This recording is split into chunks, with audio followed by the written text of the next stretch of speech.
안녕하세요. 네, 만나서 반갑습니다. 여러분들과 이제 앞으로 식품위생학을 같이 공부해 나갈 김지연입니다. 자, 이제 우리 여러분들 위생사 책은 다 받으셨잖아요. 그래서 여러분들 그 위생사 과목 같은 경우에는 한 과목이 아니라 총 여러분들 5과목을 공부해야 되고요.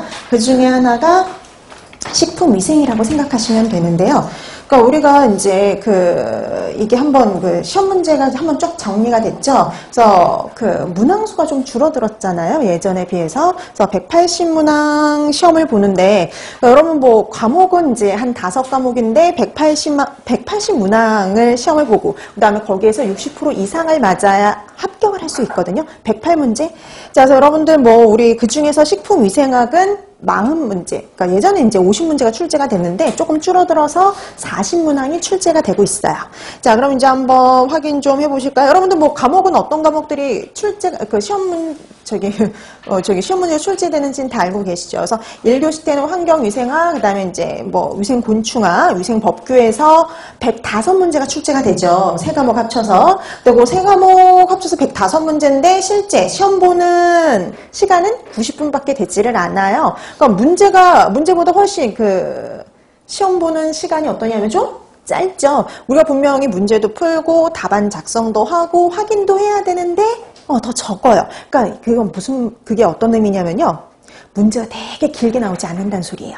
짧은 문항 위주로 해서 좀 많이 출제가 된다라고 보시면 되겠고, 옳은 거 옳지 않는 거 찾는 문제도 마찬가지예요. 옳은 거 옳지 않는 찾는 거, 그런 문제 같은 경우도 되게 긴 문장이 아니라 짧은 문장의 형태로 출제가 되기 때문에 여러분들이 보통은 다 시간 내에 문제도 다 풀고요. 답안 작성도 충분히 시간 내에 하실 수 있을 정도의 그런 유형의 문제들이라고 생각하시면 돼요. 그 다음에 이제 2교시 때 공중보건하고 식품위생을 보죠. 공중보건하고 식품위생 합쳐서 75문제인데 그 중에 40문제가 식품위생이에요. 그 다음에 여러분 또 알고 계시다시피 다 알고 계실 건데 모든 과목이 다 가락인 건 아시죠? 그래서 각 과목 다 40% 이상은 맞아야 돼요. 그러니까 예를 들어서 식품위생이 40문항이다 이 소리는요, 40%, 그러니까 16문항 이상을 맞으면 되는데요. 근데 이 식품위생 때문에, 과락 때문에 떨어지는 일은 거의 없어요. 그러니까 이제 간혹 이제 위생곤충학을 어려워하신다든지, 그러니까 각 사람마다 좀 다르긴 한데 각각 이렇게 좀 어려워하는 과목들이 있을 수가 있는데, 그런 데에서 40%가 안 돼서 떨어지는 경우는 극히 드물어요. 가락 때문에 떨어지는 경우, 40% 이상을 못 맞아서 떨어지는 경우는 극히 드물다고 보시면 되겠고요. 그러니까 전체적으로 봤을 때 이제 60%가 안 돼서 떨어지거나 아니면 실기 때문에 떨어지는 경우가 대다수라고 보시면 됩니다. 자, 그래서 이렇게 필기는 1교시, 2교시 해가지고 시험을 보고요. 그 다음에 이제 3교시 때 실기를 보죠. 그래서 필기, 실기를 같이 한날에 봐요. 그래서 여러분들이 필기가 60% 이상이 안 맞은 사람 건 아예 매기지도 않아요. 그러니까 그냥 무조건 그 사람은 탈락 이니까. 근데 필기가 이제 60% 이상이면 이제 실기 점수도 이제 거기에 들어가는 거죠. 실기는 40문항인데요. 환경위생, 그리고 위생곤충학, 식품위생 3가지 과목으로 40문항을 봐요. 그래서 그 40문항을 해가지고 60% 이상을 맞아야지 합격인데, 간혹 이제 이 실기에 약하신 분들이 있어요. 그래서 이렇게 그림 나오고, 그래프 나오고, 이런 것들이 좀 많거든요. 그런데 그것 때문에 이제 떨어지는 경우가 종종 있습니다. 자, 그래서 여러분 필기, 실기, 다 준비를 하셔야 되는데, 식품위생학은 필기에도 있고, 어때요? 실기에도 있는 과목이라고 생각하시면 될 것 같아요. 이제 작년 같은 경우는 좀 실기가 어려웠다 그랬어요. 그래서 실기 때문에 좀 떨어진 분들이 좀 많습니다. 그래서 작년엔 합격률이 정말 낮았어요. 33%밖에 되질 않았어요.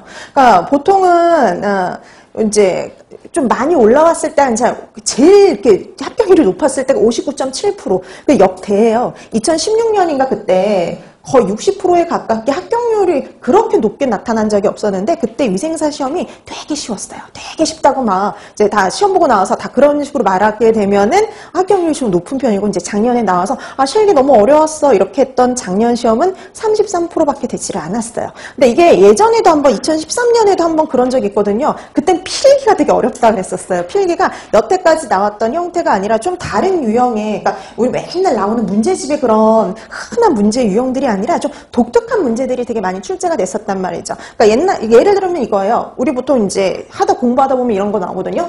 통조림에서 용출되기 쉬운 유해금속은 그러면 이제 보통 우리 주석 이렇게 얘기를 하는데 그때는 시험 문제가 이런 거였어요. 문제 형태 어땠냐면 우리가 파인애플 통조림을 개봉한 지 일주일이 지난 다음에 문제가 될 수 있는 유해금속은 이런 형태로 문제가 나왔어요. 그러니까 문제가 다 이런 형태예요. 그러니까 식중독 문제도 그렇고 이런 형태의 문제들도 답은 똑같은데 좀 독특한 형태의 문제가 나와서 그때는 그걸로 인해서 많이 떨어졌었고요. 그다음에 작년 같은 경우는 실기 때문에 좀 떨어지는 좀 합격률이 좀 낮았단 해라고 생각을 하시면 될 것 같아요. 근데 어떻게 됐든 우리 뭐 식품위생 같은 경우에는요, 조금만 준비하시면 크게 어려움이 없는 과목이 또 하나 식품위생입니다. 여기서 나올 게 되게 뻔하고 그다음에 또 공부해야 될 것도 뻔하기 때문에 뭐 되게 막 꼬아내거나 그런 것들이 거의 없어요. 그래서 여러분들이 알고 계시고 그다음에 공부한 거 그대로 해서 출제가 되기 때문에 조금만 노력하시면요 아주 좋은 성적을 얻을 수 있는 게 또 이 식품위생 과목이라고 생각하시면 될 것 같아요.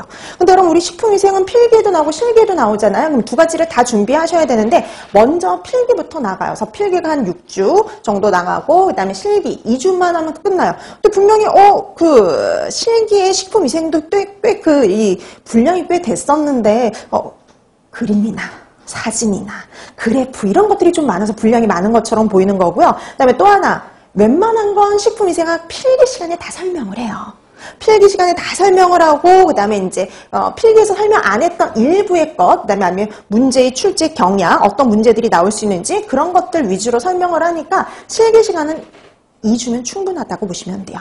근데 여러분 필기 공부, 실기 공부가 따로 있는 게 아니라 필기를 하다 보면 실기 공부도 같이 되신다고 보시면 돼요. 그러니까 예를 들어 이런 거예요. 여러분 뭐 비브리오 식중독은 다 알고 계시죠? 장염 비브리오 식중독.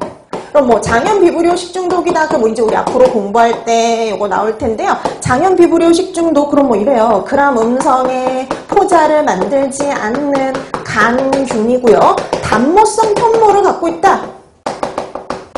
이런 식으로 필기 시간에 공부를 해요. 그러면 시험 문제 이런 식으로 나와요. 다음 중 장염 비브리오균에 대한 설명으로 옳은 것을 찾아라. 이런 형태로 나옵니다. 그러면 1번 그람 양성균이다. 뭐 2번 구균이다. 뭐 이런 식으로 해가지고 보기가 나온다고 보시면 돼요. 필기는. 그럼 실기에서는 이게 어떻게 나오느냐? 그림으로 주어.